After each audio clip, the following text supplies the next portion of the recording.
Everyone, welcome है आपका nursing exam content में। और आप लोगों को पता है जैसे यहाँ पे रेगुलरली मैंने आप लोगों को 12:30 एमसीक्यूज करवाने स्टार्ट किए हैं। तो पहली क्लास ज़रूर देख लेना जिसमें हमने 12 क्वेश्चंस जो हैं वो स्टार्ट कर दिए थे करने, और आज हमने करना है 30th क्वेश्चन। ठीक है, उससे पहले ज़रूर हमारा ऐप डाउनलोड कर दीजिएगा अगर आप लोगों को भी तैयारी करनी है हमारे साथ नर्सिंग एग्जाम कॉन्टेंट मोहाली, या फिर इस नंबर पर कॉल मैसेज करके आप लोग तैयारी कर सकते हो आने वाले जितने भी एग्जाम्स हैं उनकी। ठीक है, सो चलो मैं चलती हूँ अपने क्वेश्चन पे। 13th क्वेश्चन हमने करने हैं से स्टार्ट करना है।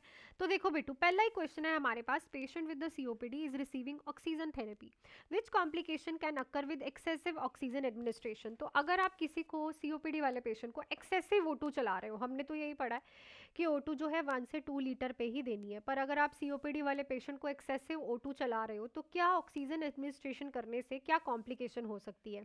सो आपके पास ये 4 ऑप्शन है: respiratory alkalosis, respiratory depression, metabolic acidosis and pulmonary oedema. So obviously हमें यहाँ पे रेस्पिरेटरी डिप्रेशन पेशेंट में देखने को मिलेगा, बिकॉज ऐसा है उसको एक्सेसिव ऑक्सीजन थेरेपी चल रही है जिससे O2 भी बॉडी के अंदर ज़्यादा है और CO2 भी बॉडी के अंदर ज़्यादा हो रही है। दोनों चीज़ें ज़्यादा होने की वजह से रेस्पिरेटरी डिप्रेशन देखने को मिलेगा।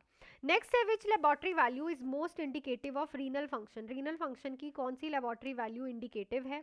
Haemoglobin, serum bilirubin, serum creatinine या फिर serum potassium. So it is a serum creatinine, क्योंकि क्रेटिनिन लेवल्स जब बढ़ते हैं तो हमें पता चल जाता है जो आपका रीनल है, जो आपकी किडनी है, वो प्रॉपरली वर्क नहीं करती, और अगर क्रेटिनिन लेवल्स नॉर्मल है तो it means renal functions are good. Next है burn patient with a weight of 80 kg, 40% burns according to the Parkland formula, fluid requirement in first 24 hours।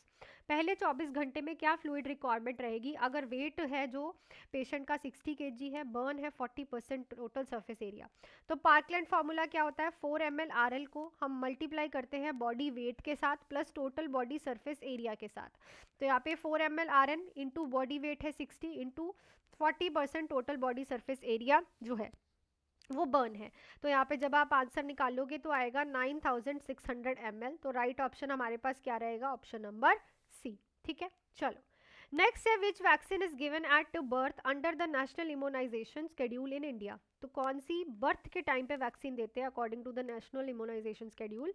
सो आपके पास ये 4 ऑप्शन है: OPV BCG hepatitis B, DPT OPV measles, MMR BCG IPV rota virus and DPT OVV. So it is a OPV BCG and hepatitis B. ये तीनों की तीनों vaccine जो है एट द बर्थ जाती हैं और नेशनल इम्यूनाइजेशन के शेड्यूल में सबसे पहली लिखी हुई भी आपको दिखेंगी। नेक्स्ट है patient suddenly develop unilateral facial paralysis. Unilateral एक साइड का फेशियल पैरालिसिस हुआ पेशेंट को सडनली।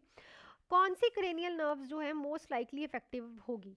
तो कौन सी क्रेनियल नर्व है जो आपको मोस्ट लाइकली अफेक्टेड देखने को मिलेगी? Trigeminal nerve, facial nerve, vagus nerve या फिर hypoglossal nerve. So it's a facial nerve. Facial nerve जिसको आप बोल सकते हो बेल्स पाल्से। पेशेंट को यहाँ पे बेल्स पाल्से की कॉम्प्लिकेशन देखने को मिल सकती है या फिर डिसऑर्डर देखने को मिल सकता है, क्योंकि बेल्स पाल्से में 7th क्रेनियल नर्व जिसको आप फेशियल नर्व भी कहते हो उसका जो है क्या हो जाता है? डैमेज हो जाता है, या फिर उसका जो है कंप्रेशन हो जाता है, या फिर उसका जो है अफेक्टेड हो जाती है वो, जिसकी वजह से half side of the face जो है पेशेंट का पैरालिसिस देखने को मिलता है।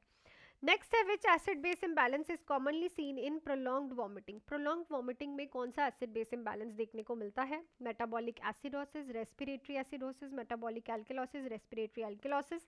So it is a metabolic alkalosis. क्यों? जब आप वॉमिट करते हो तो स्टमक का जितना भी एसिडिक कंटेंट है वो आउट हो जाता है। तो जब एसिडिक कंटेंट आउट हो गया तो बेटू फिर अंदर क्या बचा?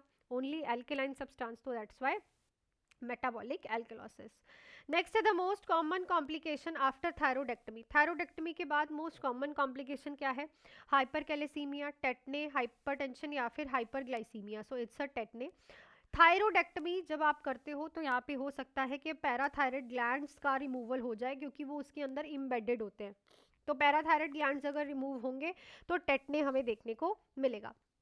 नेक्स्ट क्वेश्चन पे चलते हैं। ठीक है, उससे पहले आप लोग जुड़ सकते हो हमारे साथ प्ले स्टोर से हमारा ऐप डाउनलोड करके, और अगर आपके पास आईफोन है तो इस नंबर पे मैसेज करके आप लिंक ले सकते हो। बैचेस हमारे बेटू स्टार्ट हो गए हैं, एक रहेगा 4 और एक रहेगा 6 मंथ्स का बैच। 6 मंथ्स के बैच में आप इंस्टॉलमेंट्स भी कर सकते हो। अगर आप लोग तैयारी कर रहे हो किसी भी स्टेट के CHO की, SGPGI की, PGI की, नॉर्सेट 11 की, RRB की, तो यहाँ पे आपको live and recorded complete theory coverage, MCQ practice, full test series के सब्जेक्ट सब कुछ मिलने वाला है। तो ज़रूर ज़रूर जुड़िएगा अगर आप लोगों को मेरे साथ पढ़ना है, ठीक है। तो चलो चलते हैं हम नेक्स्ट क्वेश्चन पे। Which conditions require airborne precautions, इसमें से कौन सी कंडीशन एयरबॉर्न प्रिकॉशन रिक्वायर करती है? Typhoid, tuberculosis, hepatitis A, MRSA, wound infection. तो it is a tuberculosis, because जो ट्यूबरक्लोसिस है उसका जो बैक्टीरिया पूरी एयर में घूमता है, ठीक है, that's why it required airborne precaution. Next है, nurse suddenly sustain a needle stick injury from HIV positive patient, which is the ideal time to start PEP। तो नीडल स्टिक इंजरी हुई है पेशेंट को, सॉरी नर्स को accidentally, उसने HIV positive patient की से वो इंजरी हुई है, तो क्या आइडियल टाइम रहेगा कि प्रोफाइलैक्सिस ट्रीटमेंट के लिए? Within 72 hours, within 7 days, within 24 hours after ELISA confirmation. तो विदिन 72 आवर्स के अंदर अंदर ही आपको जो है प्रोफाइलैक्सिस ट्रीटमेंट स्टार्ट करना होता है अगर किसी को भी नीडल स्टिक इंजरी होती है। नेक्स्ट है, which insulin has a fastest onset of action, इनमें से कौन सी इंसुलिन का फास्टेस्ट ऑनसेट है एक्शन का? ग्लर्गिन, लिस्प्रो, NPH या फिर detemir. So it is a lispro. इसे हम फास्ट एक्टिंग इंसुलिन भी बोलते हैं, ठीक है, बहुत सारी इंटरमीडिएट होती हैं, ठीक है, शॉर्ट एक्टिंग होती है, so it is a fast acting insulin.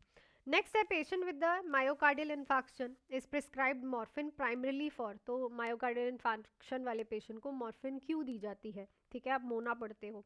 Reduce blood pressure, relieving pain and anxiety, increase cardiac output, preventing arrhythmia. So उसे हम मॉर्फिन इसलिए देते हैं ताकि पेन और एंग्जाइटी उसकी रिड्यूस हो। मॉर्फिन जो है ऑपियोइड एनाल्जेसिक्स है, और MI की जो पेन होती है बहुत ही ज़्यादा हार्श होती है, इसीलिए जो पेन को रिलीव करने के लिए और एंग्जाइटी को रिलीव करने के लिए आप मॉर्फिन देते हो।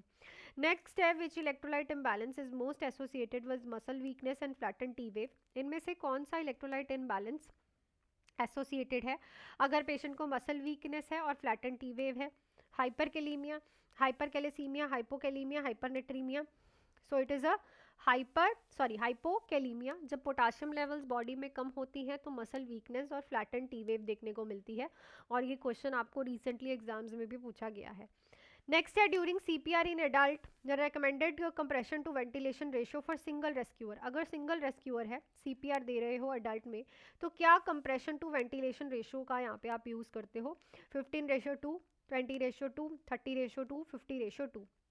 तो इस क्वेश्चन का आंसर आप लोग मुझे कमेंट सेक्शन में लिख के बताओगे कि राइट ऑप्शन क्या रहेगा।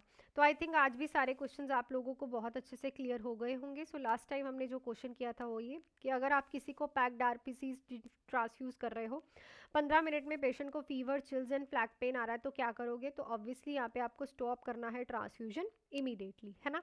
सो सारे क्वेश्चंस आज के होते हैं हमारे कंप्लीट। कल मिलती हूँ फिर से 12:30 बजे आपको नेक्स्ट क्वेश्चंस के साथ। टिल देन आप लोग ज़रूर जुड़िएगा नर्सिंग एग्जाम कंटेंट मोहाली की इस ऐप पे हमारे साथ, अगर आपको कोई भी बैच ज्वाइन करना है 4 या फिर 6 मंथ्स का और एग्जाम की प्रिपरेशन करनी है।